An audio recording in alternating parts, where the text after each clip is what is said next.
nikmat dan menikmati syukur. Karena kebahagiaan, kenikmatan hidup itu bukan karena nikmatnya, kebahagiaan hidup itu bukan karena materi yang kita miliki, tetapi adalah karena syukurnya itu yang membuat hidup kita nikmat, yang membuat hidup kita bahagia. Adalah syukur kita yang menjadikan semua yang ada ini menjadi nikmat. Bukan materinya, bukan makanannya kalau kita makan, tetapi syukurnya kita menikmati makanan. Jadi nikmatnya makanan itu bukan karena menunya, tetapi karena syukur kita kepada Allah Subhanahu wa ta'ala. Kalau kita punya apa-apa, itu tidak menjamin bahwa hidup kita akan menjadi nikmat, akan menjadi cukup, kalau kita tidak bisa mensyukuri. Bapak Ibu yang saya hormati, kenapa syukur itu mudah sekali diucapkan, hanya 2 suku kata, tetapi kita harus latihan terus-menerus agar bisa merasakan dan menikmatinya. Artinya tidak begitu mudah untuk bisa menjadi orang yang ahli syukur, menjadi orang yang ahli sabar. Padahal ilmunya sudah sejak lama kita ketahui, dan hampir setiap kali kita diajak oleh siapapun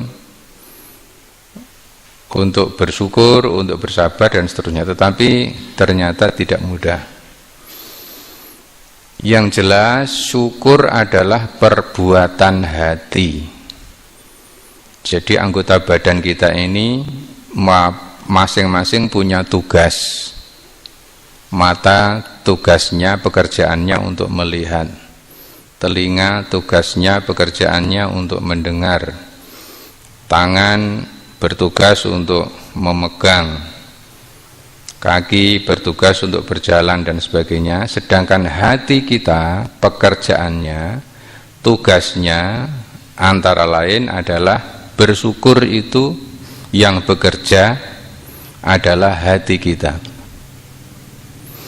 Sebagaimana fisik kita, tubuh kita, dia tidak akan sanggup mengerjakan pekerjaan yang berat, apalagi yang berat, yang ringan pun kadang-kadang susah, ketika tubuh ini dalam keadaan sakit. Maka berat sekali untuk bekerja. Demikian juga hati manusia. Kenapa susah untuk bersyukur? Karena tidak punya kekuatan atau dalam keadaan tidak sehat, sehingga untuk bekerja, untuk bertugas tidak mudah. Wa ammal ladzina fi qulubihim maradun fazadathum rijsan ila rijsihim wa matu wa hum kafirun. At-Taubah 125. Wa ammalan anapun alladzina wong-wong fi qulubihim kang ing dalem atine maradun eneng penyakite, fazadat mongko nambahi hum ing wong sing duwe penyakit ati rijsan siksa, dosa, penderitaan, ila rijsihim menambahi siksa penderitaan yang sudah ada pada mereka.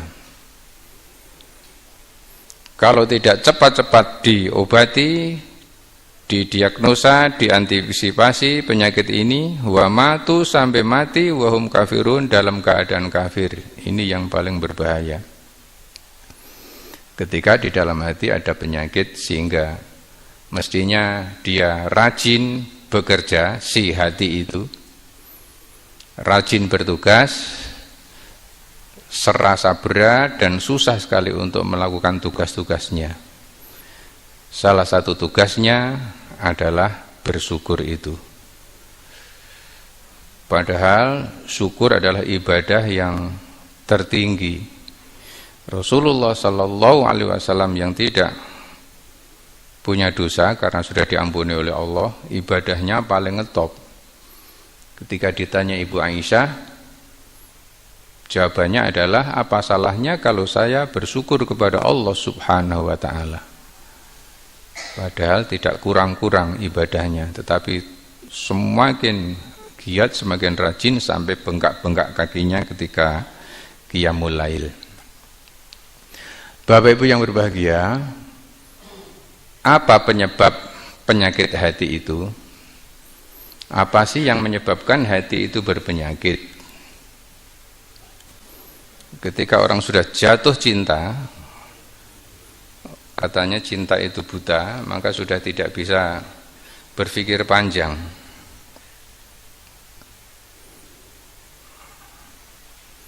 Padahal dunia itu oleh Rasulullah Sallallahu Alaihi Wasallam dinyatakan, anna Rasulullah Sallallahu Alaihi Wasallam, bahwa Rasulullah Sallallahu Alaihi Wasallam marra, berjalan, suatu ketika Rasulullah berjalan, bijazyin sogirin, melewati anak kambing yang kecil, udhunaini, kedua kupingnya, alias cacat. Anak kambing yang kedua kupingnya cacat, kecil, mayyitin, yang dalam keadaan mati. Wa mulqa fit thoriqi, gembletak ning pinggir dalan.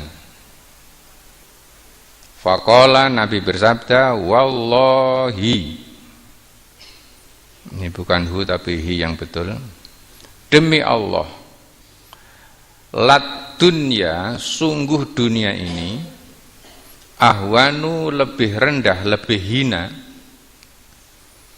lebih nista, alallahi, di sisi Allah, min hadza, dibanding dengan bangkai anak kambing kecil ini. Ala ahlihi, bagi pemiliknya, hinal kuwah, meskipun ketika anak kambing ini masih hidup, apalagi ketika sudah mati. Dunia yang mempesona ini di sisi Allah lebih mulia anak kambing mati yang kupingnya dalam keadaan cacat. Di sisi Allah, kalau di sisi manusia lain. Oleh karena itu, orang yang gandrung kepada dunia, cinta kepada dunia, sama dengan mencintai bangkai itu.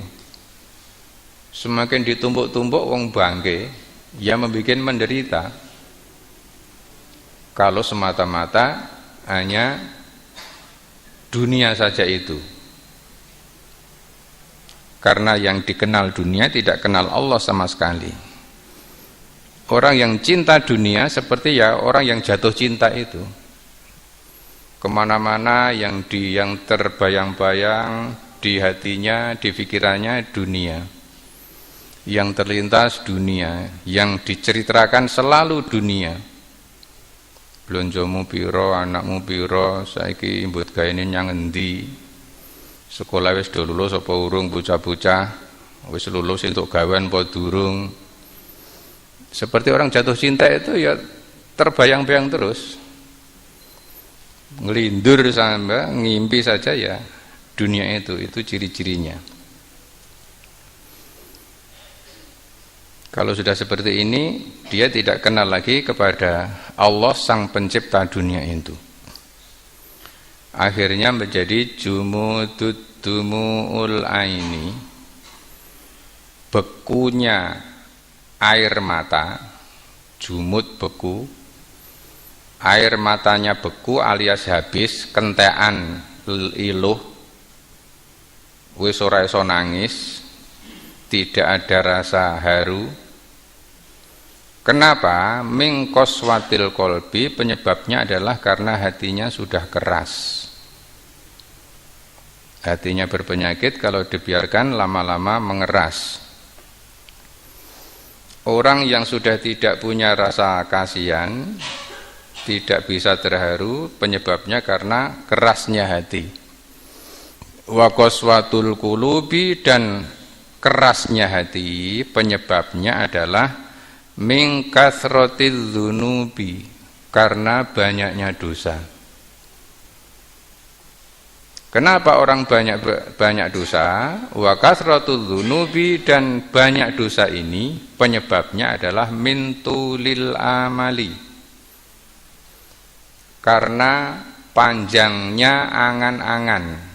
Amal pakai alif hamzah itu angan-angan, kalau pakai ain ngamal ya amal itu perbuatan. Karena panjangnya angan-angan, panjangnya keinginan, panjangnya rencana, panjangnya gegayuhan. Omah wis apik-apik dibongkar meneh kurang marem, terase dandani. Kulah wis apik-apik bongkar meneh misalnya. Kendaraan sudah bagus, dipreteli, divariasi dan sebagainya. Angan-angannya tidak akan berhenti. Wa tulul amali, panjangnya angan-angan penyebabnya adalah min hubbid dunya. Penyebabnya karena cinta dunia. Wa hubbud dunya, dan cinta dunia menjadi roksu, kepala, kulli, setiap khotiatin, kesalahan. Menjadi sumber semua kesalahan itu penyebabnya hubbud dunya, sumber orang berbuat salah. Wa asasu, dan asas, dasar, kulli nuksonin, dari setiap kekurangan, kepincangan. Wa mamba'u, dan sumber kulli fasadin, dari segala macam kerusakan. Jadi hubbud dunya menjadi sumber kebrutalan, sumber kerusakan, sumber malapetaka, sumber permusuhan. Penyebabnya adalah hubbud dunya, cinta dunia. Karena memang tidak mengenal Allah, kenalnya hanya dunia saja. Hidup itu ya sekarang ini, tidak pernah berpikir panjang. Ketika orang sudah jatuh cinta kepada dunia dan tidak bisa mengendalikan dirinya, angan-angannya tidak pernah akan berhenti. Ada saja programnya itu. Padahal juga tidak dinikmati. Hanya puas untuk menuruti angan-angan, tetapi ketika sudah tercapai, muncul lagi angan-angan yang lain.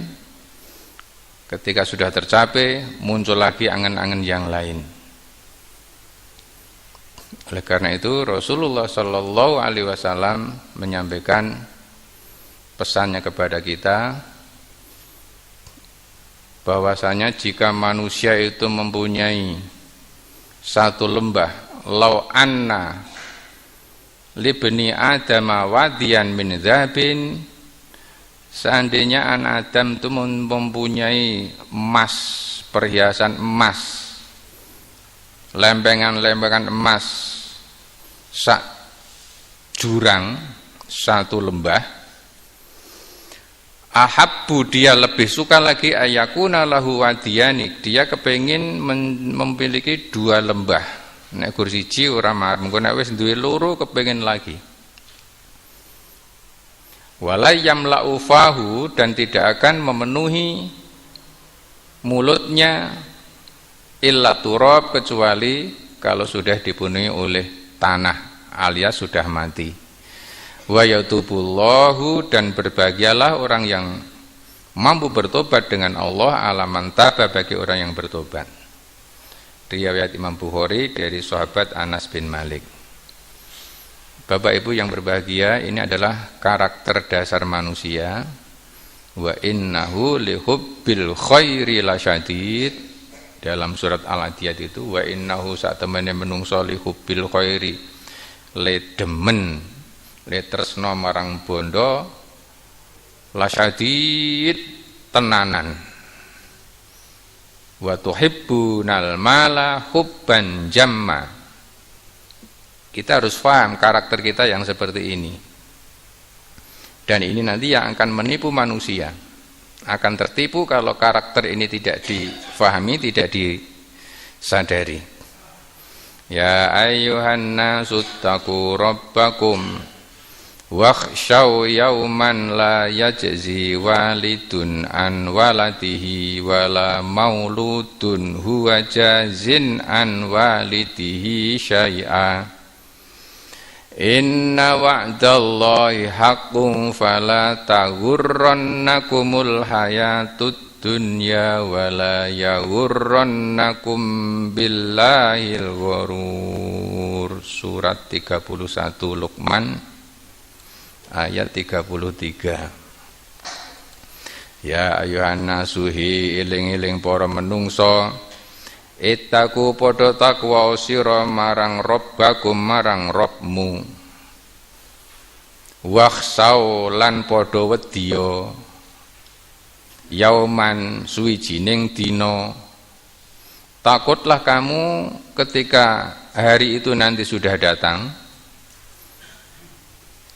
Ketika hari itu sudah datang, la yajzi walidun, la yajzi ora iso nulungi walidun wong tuwa bapakne ibune an waladihi marang anak-anake, wala mauludun lan ora iso nulungi mauludun anak, huwa jazin dhewekne nulungi an walidihi marang wong tuane saean sithik-sithika. Takutlah kamu kepada suatu hari ketika hari itu sudah datang, tidak ada yang bisa memberi pertolongan.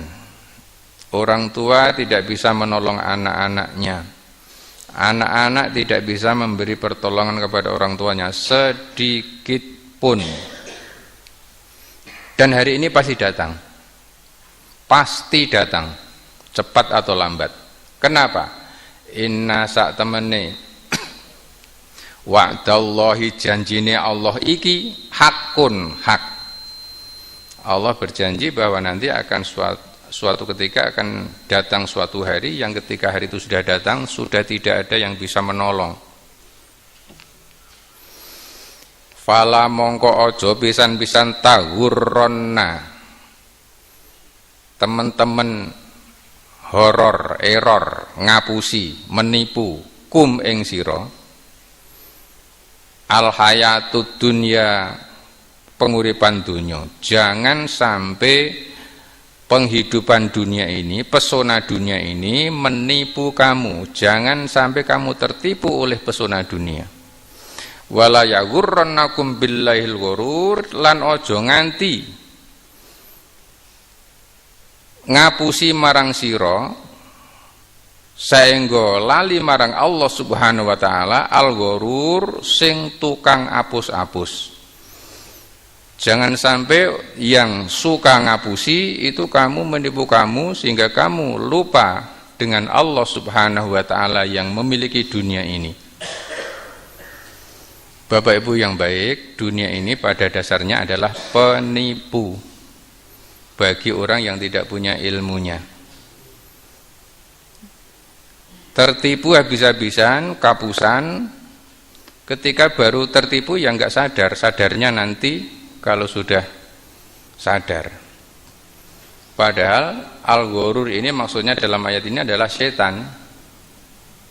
Setan yang tukang menipu manusia.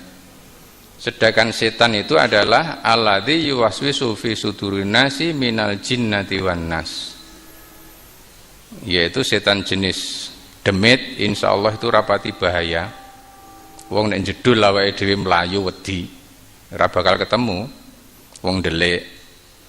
Nah, setan yang berwujud manusia ini yang harus kita waspadai.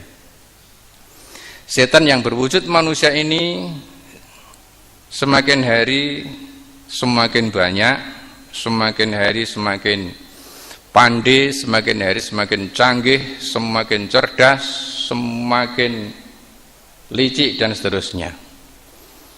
Sehingga untuk menipu manusia yang tidak punya ilmunya, latat tabi'anna, yakti seliramu bakal ngetutke sunanal ladzina,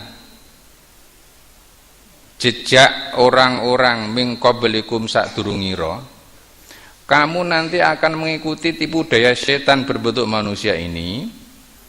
Orang-orang sebelum kamu ngetutke terus sibukron bisibrin, sak depo demi sak depo, ngetutke terus, melu terus, tunduk terus, taat terus, wadhiro'an bidhiro'in, sak dhiro' mboko sak dhiro',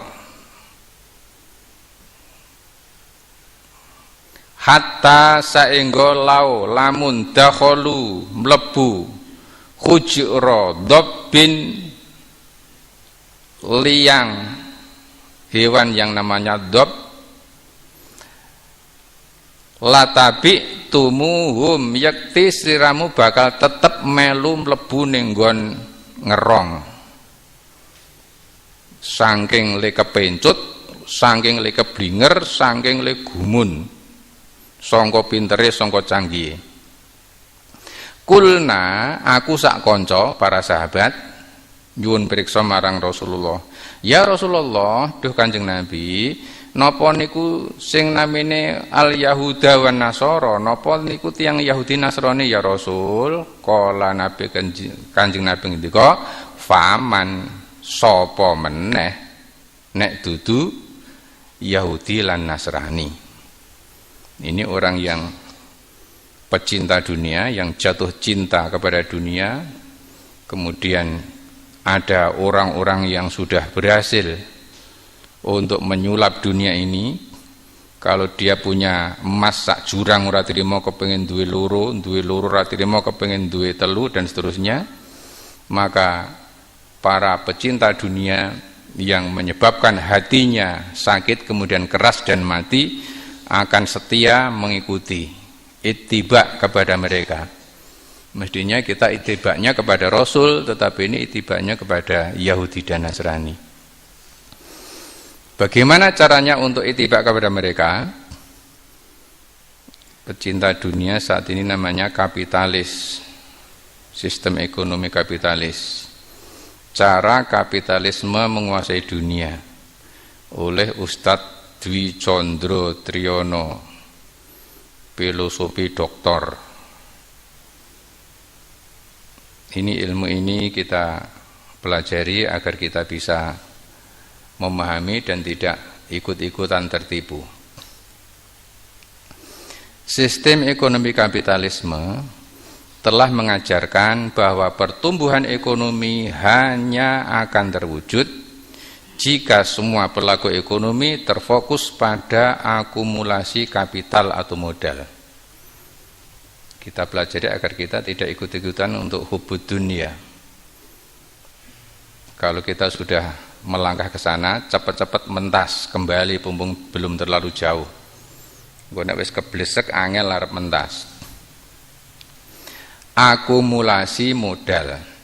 Mereka lalu menciptakan sebuah mesin penyedot uang yang dikenal dengan lembaga perbankan, bank.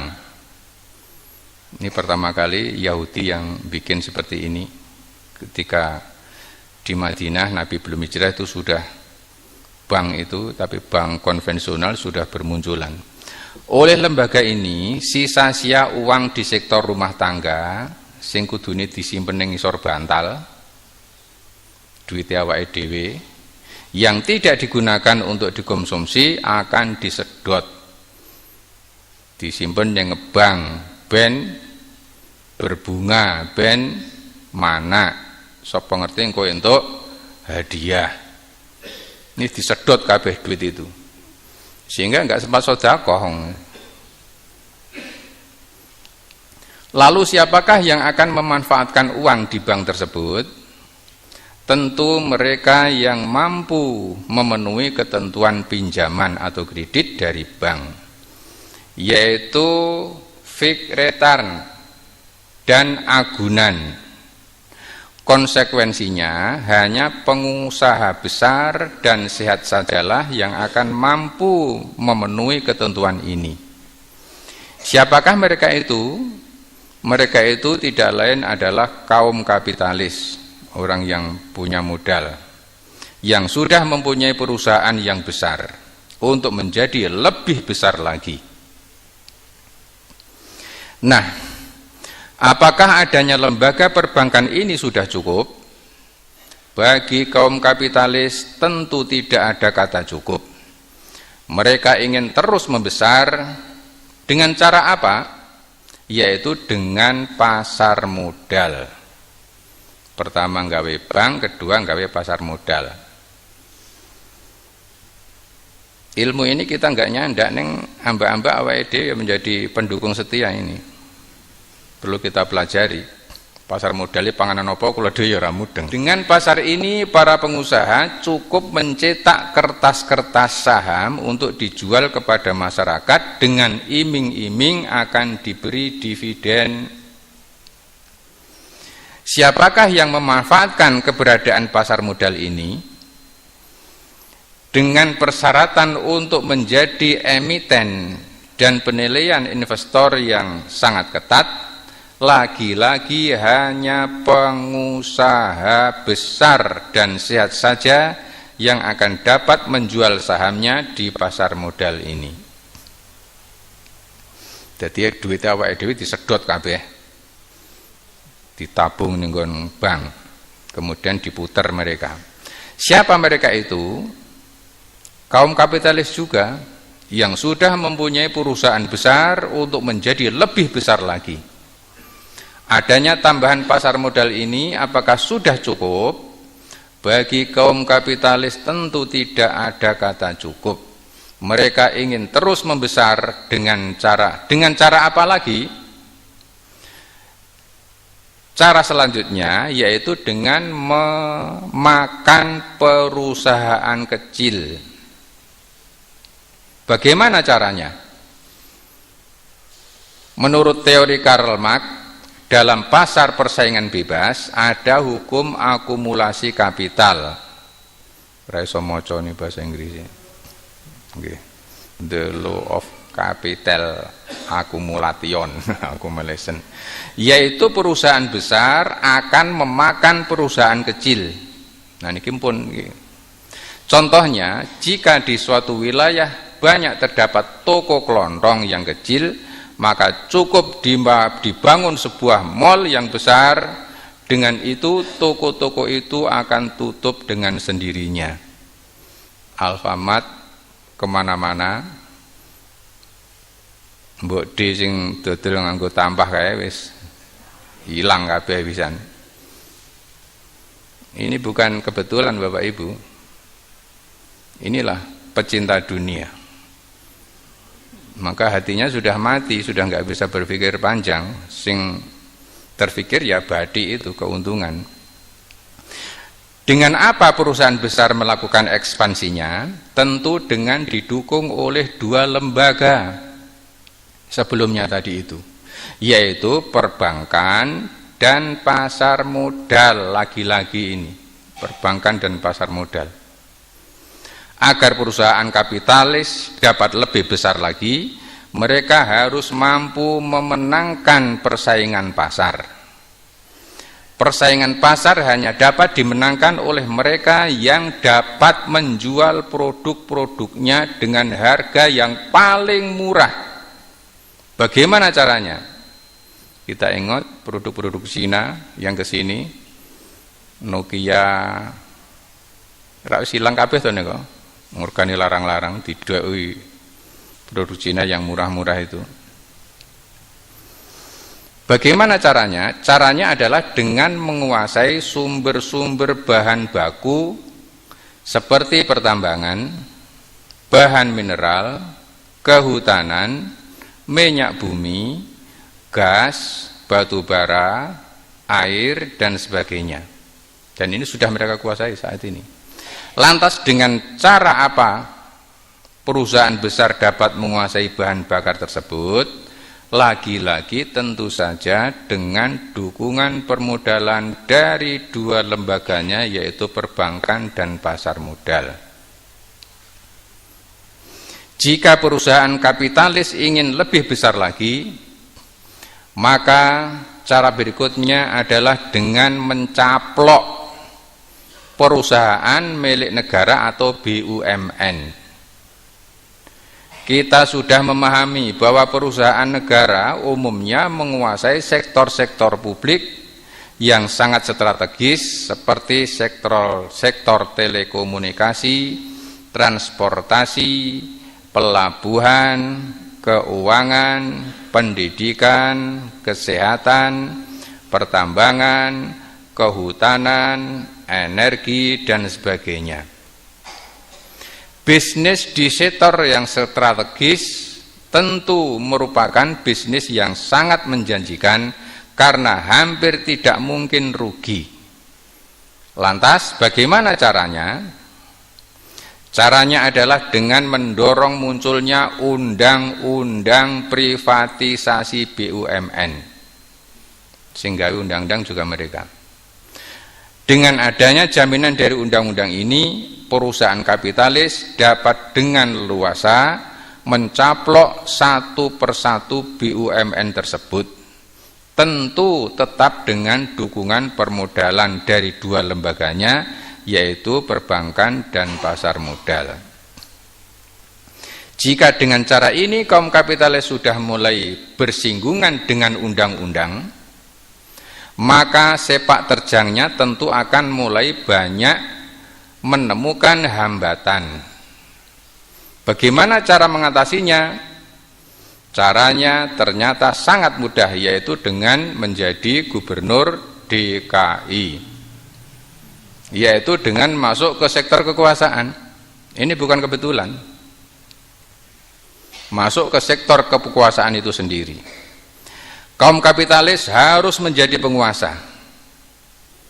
Ketua DPR Pak Setia Novanto itu Cino loh Pak, itu Pak Golkar itu Cino Katolik, kajine ku ya mbuh tenan mbuh ora. Kaum kapitalis harus menjadi penguasa sekaligus tetap sebagai pengusaha. Ya saiki iki seorang pejabat sekaligus pedagang, penguasa dan sekaligus pengusaha. Almal pengusaha, walbanun penguasa, istilah Al-Qur'annya. Untuk menjadi penguasa tentu membutuhkan modal yang besar. Sebab biaya kampanye itu tidak murah. Bagi kaum kapitalis hal itu tentu tidak menjadi masalah, sebab permodalannya tetap akan didukung oleh dua lembaga sebelumnya, yaitu perbankan dan pasar modal. Mulane do sregep-sregepon nabung nyang bank ben mereka tetap jaya.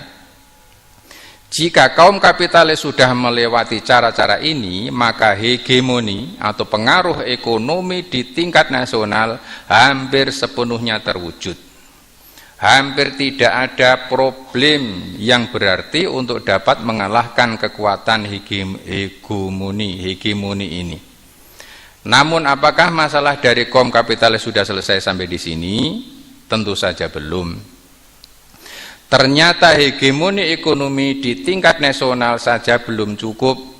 Mereka justru akan menghadapi problem baru. Apa problemnya? Problemnya adalah terjadinya ekses produksi, meludak produksinya.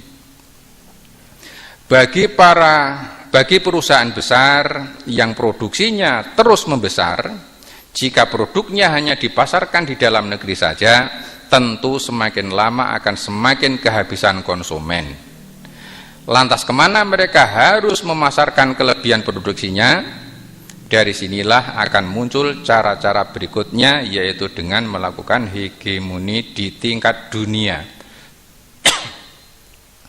Caranya adalah dengan membuka pasar di negara-negara miskin dan berkembang yang padat penduduknya. Dan itulah Indonesia. Teknisnya adalah dengan menciptakan organisasi perdagangan dunia, yaitu WTO, yang mau tunduk pada ketentuan perjanjian perdagangan bebas dunia atau GATT. Ini sudah lolos semuanya ini. sehingga semua negara anggotanya akan mau membuka pasarnya tanpa halangan tarif biaya masuk maupun ketentuan kuota impornya bebas proteksi. Dengan adanya WTO dan GATT tersebut, kaum kapitalis dunia akan dengan leluasa dapat memasarkan kelebihan produknya di negara-negara jajahannya. Untuk mewujudkan ekspansinya ini, perusahaan kapitalis dunia tentu akan tetap didukung dengan permodalan dari dua lembaga andalannya, yaitu perbankan dan pasar modal. Jika kapitalis dunia ingin lebih besar lagi, maka caranya tidak hanya cukup dengan mengekspor kelebihan produksinya.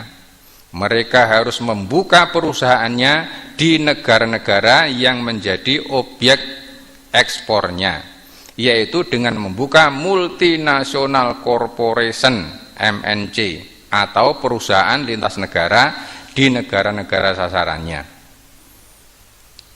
Dengan membuka langsung perusahaan di negara tempat pemasarannya, mereka akan mampu menjual produknya dengan harga yang jauh lebih murah. Strategi ini juga sekaligus dapat menangkal kemungkinan munculnya industri-industri lokal yang berpotensi menjadi pesaingnya. Industri lokal ya do kelabaan kabeh wong dijeki regane. Ora payu. Untuk mewujudkan ekspansinya ini, perusahaan kapitalis dunia tentu akan tetap didukung dengan permodalan dari dua lembaganya, yaitu perbankan dan pasar modal. Apakah dengan membuka MNC sudah cukup? Jawabnya tentu saja belum. Masih ada peluang untuk menjadi semakin besar lagi. Caranya yaitu dengan menguasai sumber-sumber bahan baku yang ada di negara tersebut, di negara jajahan. Untuk melancarkan jalannya ini, kapitalis dunia harus mampu mendikte lahirnya berbagai undang-undang. Dan ini sudah terjadi di sini, yang mampu menjamin agar perusahaan asing dapat menguasai sepenuhnya sumber bahan baku tersebut. Contoh yang terjadi di Indonesia adalah lahirnya Undang-Undang Penanaman Modal Asing (PMA) yang memberikan jaminan bagi perusahaan asing untuk menguasai lahan di Indonesia sampai 95 tahun lamanya. Itu pun masih bisa diperpanjang lagi. Contoh undang-undang lain yang akan menjamin kebebasan bagi perusahaan asing untuk mengeruk kekayaan sumber daya alam Indonesia adalah Undang-Undang Minerba, Undang-Undang Migas, Undang-Undang Sumber Daya Air, dan sebagainya. Menguasai sumber daya alam saja tentu belum cukup bagi kapitalis dunia. Mereka ingin lebih dari itu dengan cara apa? Yaitu dengan menjadikan harga bahan baku lokal menjadi semakin murah. Teknisnya adalah dengan menjatuhkan nilai kurs mata uang lokalnya. Untuk mewujudkan keinginannya ini, prasyarat yang dibutuhkan adalah memberlakukan sistem kurs mengambang bebas bagi mata uang lokal tersebut. Jika nilai kurs mata uang lokal tidak boleh ditetapkan oleh pemerintah, lantas lembaga apa yang akan berperan dalam menentukan nilai kurs tersebut? Jawabnya adalah dengan pasar valuta asing atau falas. Jika negara tersebut sudah membuka pasar falasnya, maka kapitalis dunia akan lebih leluasa untuk mempermainkan nilai kurs mata uang lokal sesuai dengan kehendaknya.